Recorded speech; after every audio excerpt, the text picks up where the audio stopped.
L'homme, depuis toujours, a cherché à se repérer dans le temps et a commencé à s'appuyer sur les cycles naturels qu'il pouvait constater. Bien sûr, le cycle du jour, tout premier. Et ensuite, sur la Lune, car tout le monde voit la Lune. Donc on peut, entre tribus, parler de la Lune. Et ensuite, il s'est appuyé sur un troisième cycle qu'il a constaté, c'est celui des saisons. Ça lui permettait d'apprécier le nombre d'années. Quand l'homme a commencé à se sédentariser, quand l'agriculture s'est développée, il a fallu caler un petit peu ces cycles. Or, la difficulté, c'est qu'il n'y a pas de relation rationnelle entre ces cycles. Une année tropique, c'est-à-dire un cycle de saison, ça dure un petit peu plus de 12 lunes. Une lune elle-même dure parfois 29, parfois 30 jours. Donc, il a fallu créer des conventions sur ce sujet. Et ces conventions, ce sont des religieux, des prêtres qui les ont tenues. C'est comme ça que sont nés les calendriers.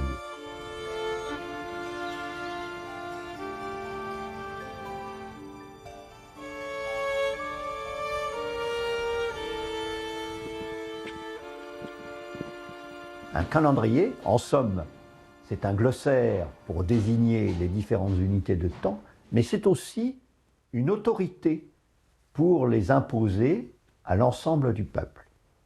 Alors, deux grands types de calendriers se sont développés. Les calendriers lunisolaires, c'est-à-dire les calendriers les plus naturels. On compte les lunaisons et de temps en temps, eh bien, il faut intercaler, c'est-à-dire mettre un mois supplémentaire pour pouvoir se retrouver dans le cycle des saisons. Toutes les civilisations connues ont développé des calendriers lunisolaires, et notamment dans le bassin méditerranéen.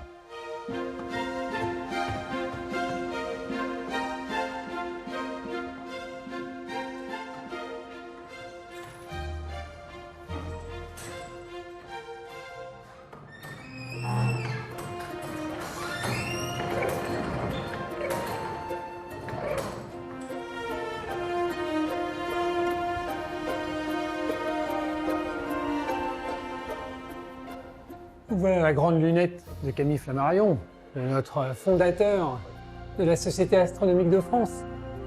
Une belle lunette de 240 mm de diamètre. Un instrument d'exception, déjà à l'époque. Flammarion doit s'entourer d'observateurs parmi les meilleurs de son époque, notamment Ferdinand Quénisset et Eugène Antoniadi, qui viennent ici observer nuit après nuit la planète Mars notamment, et la Lune, bien entendu.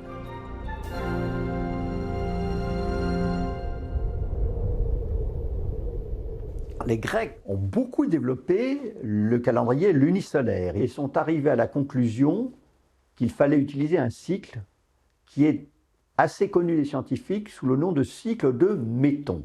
C'est probablement l'astronome grec Méton qui l'a imposé à Athènes. C'est un cycle de 19 ans au bout desquels 235 lunaisons se sont produites et où on se retrouve au même moment du cycle des saisons. Et donc il suffisait d'aligner le cycle des mois lunaires dans ces 19 années pour se retrouver au même point. Mais un peuple particulier qui avait beaucoup développé l'agriculture et pour qui l'agriculture était vraiment un enjeu très fort, l'Égypte a développé le premier calendrier solaire. C'est un calendrier dans lequel les mois ne sont plus les lunes. Les mois, ce sont simplement des divisions régulières de l'année solaire, de l'année tropique, c'est-à-dire du cycle des saisons. Un siècle avant Jésus-Christ, il existait un certain Jules César. Il était Pontifex Maximus. C'était le chef des pontifes. Quand il a franchi le Rubicon et qu'il est allé à la conquête du pouvoir, il a été amené en Égypte, où il était à la poursuite de Pompée. Là, l'histoire retient qu'il a connu la belle Cléopâtre. Mais il a aussi découvert le calendrier solaire et il a décidé de le mettre en place à Rome. Et il a fait ça en moins de 2 ans, ce qui est tout à fait remarquable pour cette époque. il a demandé à Socygène de modifier la longueur des mois traditionnels romains de façon à former 12 mois solaires. Et sa réforme a été promulguée le 1er janvier de l'an 45 avant Jésus-Christ. C'était le premier jour de la première année solaire romaine.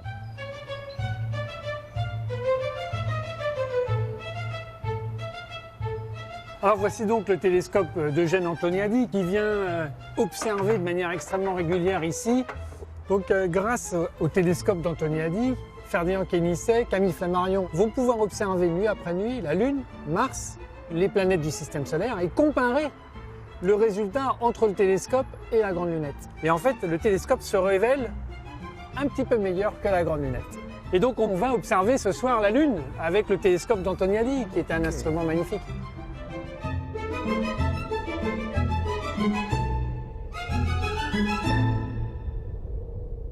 Quelques siècles plus tard, quand les chrétiens sont devenus non seulement une religion autorisée, mais même la religion officielle de l'Empire, s'est posée la question de la célébration de Pâques.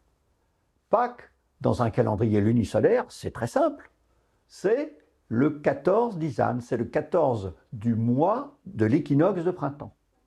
Ça, c'est facile dans un calendrier lunisolaire. Mais quand on est dans un calendrier solaire, les mois ne sont plus du tout lunaires et il faut retrouver comment calculer la Lune dans le cycle des saisons.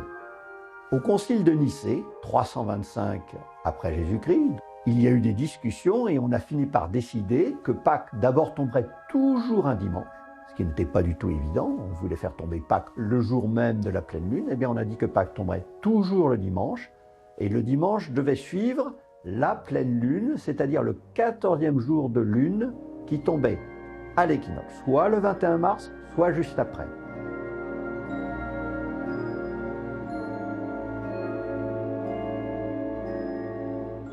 Deux siècles plus tard, Rome a demandé à un moine, Denis le Petit, d'établir une règle de calcul de la date de Pâques. Et il a proposé un mode de calcul précis qui était encore une fois fondé sur ce fameux cycle de 19 ans, le cycle de Méton. Au bout de 19 ans, on s'est retrouvé la même date de la pleine lune qu'on appelle Pascal, la pleine lune de printemps. Et il suffit après de calculer le dimanche qui suit.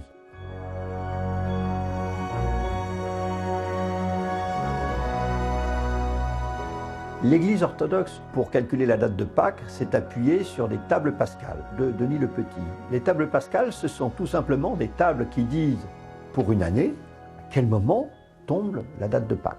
Ces tables ont un petit inconvénient, c'est qu'elles ne tiennent pas compte d'une petite dérive du mouvement de la Lune qui a été détectée par notamment l'astronome Hipparque au second siècle avant Jésus-Christ et qui exige une correction à peu près tous les 308 ans ou 312 ans. Et donc il y a en effet un petit écart entre la pleine lune calculée par les tables pascales et la position réelle de la Lune.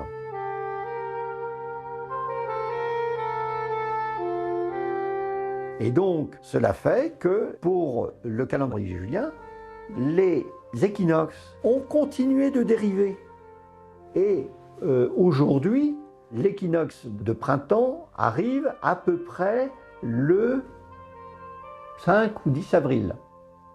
Et donc, la date de Pâques orthodoxe est reculée d'autant, au moins. Rome s'est inquiétée de cette dérive et ne souhaitait pas que la date de Pâques coïncide avec l'été. On a demandé à des astronomes de réfléchir à une réforme du calendrier afin que la règle du concile de Nicée reste la même.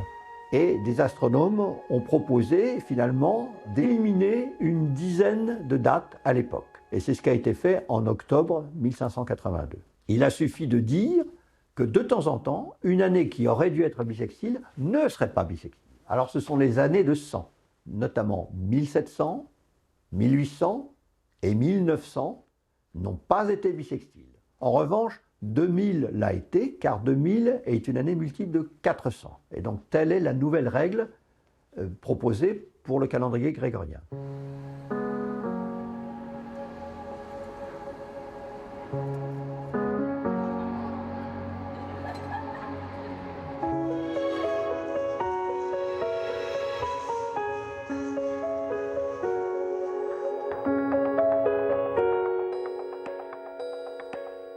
Christos Anesti. Alithos Anesti. C'est le dimanche de Pâques, aujourd'hui orthodoxe, et nous sommes ici à la bibliothèque de l'Institut français d'études byzantines. Merci de nous accueillir ici avec tous ces livres. Je suis très heureuse de vous accueillir pour vous montrer ces livres qui nous servent généralement à des études scientifiques et auxquelles d'ailleurs vous participez vous-même souvent. Oui, nous avons besoin de ces livres parce que cette année, il y a un grand décalage entre la date de Pâques occidentale.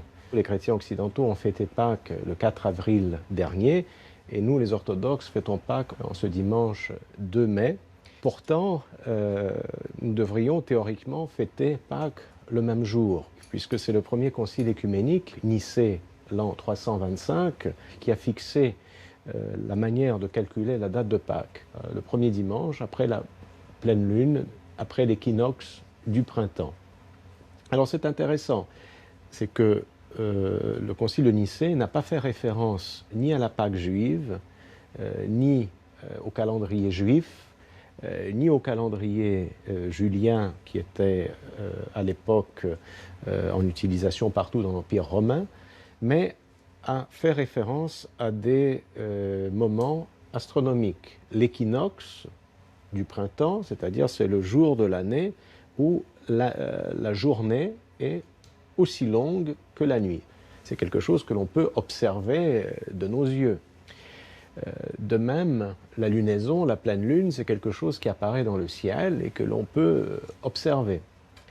Et donc, théoriquement, tous les chrétiens devraient fêter Pâques le même jour. Alors pourquoi nous, les orthodoxes, fêtons Pâques avec un mois de décalage? La première raison, c'est que tout d'abord, les occidentaux utilisent le calendrier grégorien qui a été diffusé partout dans le monde à partir de la réforme du pape Grégoire au XVIe siècle. Ça s'est répandu tout doucement, parce que dans certains pays comme l'Angleterre, on l'a adopté très récemment au début du XXe siècle, et de même dans les pays orthodoxes, pour le calendrier civil, ce calendrier a été adopté qu'au début du XXe siècle.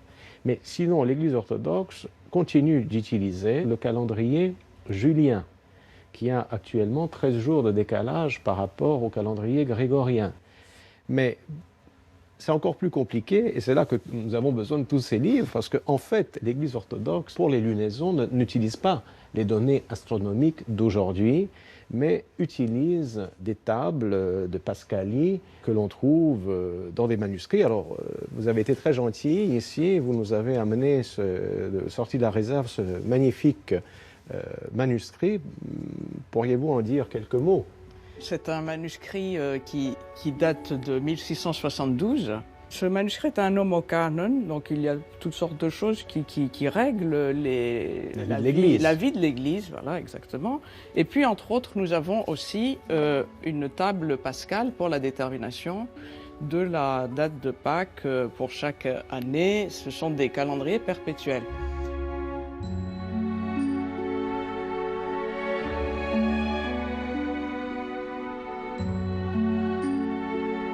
Alors, les savants byzantinistes se sont penchés sur ces questions de chronologie, car pour dater les textes en particulier, nous avons besoin de reconnaître selon quel calendrier ils ont été datés. C'est dit comme ça paraît simple, mais en fait, c'est un des aspects les plus compliqués des études byzantines. Un de ces savants, Venance Grumel, était un père assomptionniste qui lui-même était membre de l'Institut français d'études byzantines, donc c'est quelqu'un de la maison, pour quelqu'un de la maison. Il est décédé en 1967, mais entre autres, parmi ses écrits importants, il a publié également vraiment, c'est le livre de référence avec toutes les indications pour retrouver tous ces calendriers et les faire correspondre. Et lui aussi, il a repris Alors, ce tableau. Voilà, ici, donc à la page 311 de la chronologie de Grumel, nous avons ce même tableau du manuscrit de l'IFEB 33. Comme on peut le voir, on a en une demi-page toutes les dates de Pâques possibles.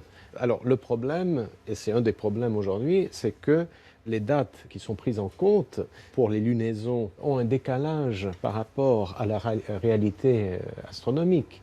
Et c'est ce qui explique d'ailleurs que même si théoriquement on devrait fêter Pâques ensemble, ce qui arrive quand même, que les catholiques et les orthodoxes fêtent la Pâques ensemble, parfois il peut se produire un décalage d'une semaine, tout simplement parce que la date qui est calculée d'après des lunaisons qui ont pris du retard est en décalage par rapport à la réalité astronomique. Alors, ici, on peut s'amuser à retrouver, grâce à ce tableau, la date de Pâques. C'est tout un tour de passe-passe. Il faut tout d'abord savoir en quelle année on est. Non pas 2021 après la naissance du Christ, mais selon l'année depuis la création du monde, d'après le compute byzantin. Qui nous oblige à ajouter 5508 années à l'année évidemment en cours. Et donc, si on ajoute 5508 années à 2021, nous sommes donc cette année en 7529.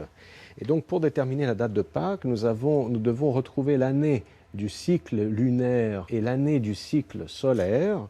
Pour trouver l'année du cycle lunaire, il faut diviser l'année 7529 par 19 et prendre le reste. Donc, comme il nous reste 5, eh bien, la date de Pâques sera quelque part sur la ligne 5.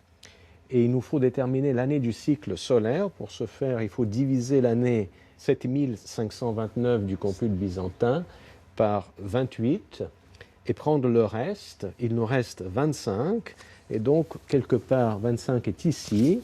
Donc, si on est à 25 à la ligne de 5, eh bien, cela nous amène au 19 avril du calendrier julien. Et donc, si on ajoute 13 jours, eh bien, ça nous donne effectivement le 2 mai du calendrier grégorien.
La question du calendrier et comme conséquence de la date de Pâques est une question effectivement très récurrente et même forte dans l'Église orthodoxe et en particulier dans nos milieux occidentaux où on est en contact avec le monde catholique.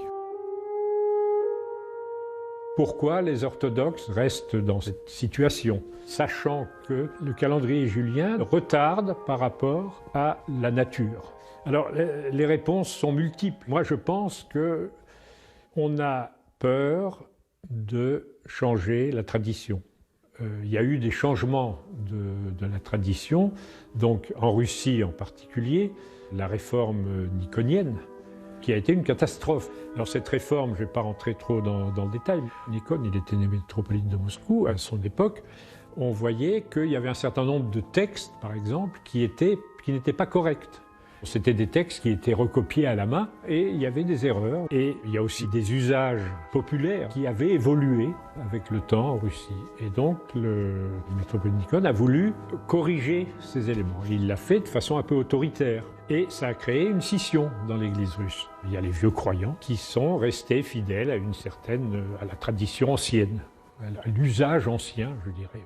Donc il y a cette crainte dans beaucoup d'églises, si j'impose une modification du calendrier, il y aura des scissions.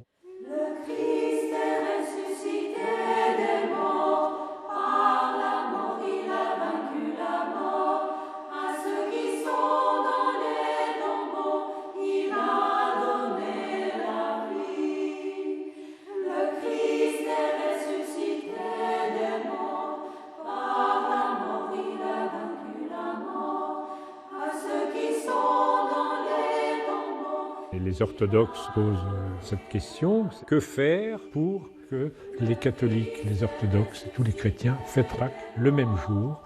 La première chose qu'il faut faire, il faut expliquer aux gens quelle est la réalité de ces histoires de calendrier. La deuxième chose, ça va faire un peu sourire, mais il faut regarder la création. Il faut regarder la pleine lune. Alors ça, bon, c'est petit, mais bon, ça fait prendre conscience aux gens que ce n'est pas des livres, ce n'est pas des calendriers, alors qu'ils sont tout souvent le calendrier perpétuel, il est à la fin de livres liturgiques vénérables. Alors on a l'impression que c'est... Eh bien non, là, ce qui est encore plus vénérable, c'est la création de Dieu, et c'est ça qu'il faut regarder.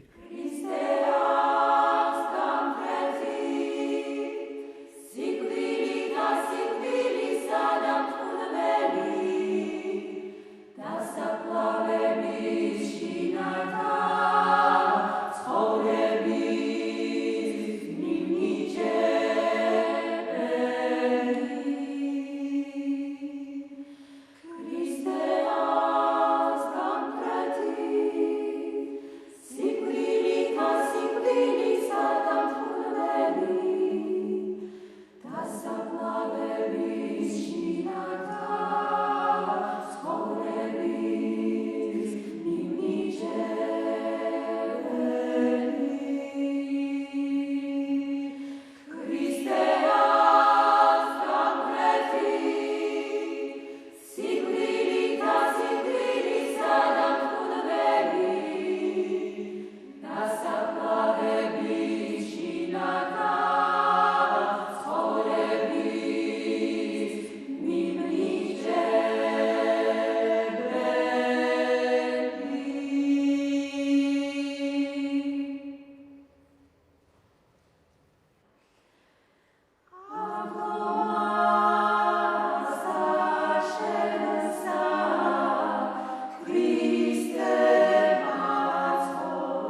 Christos vos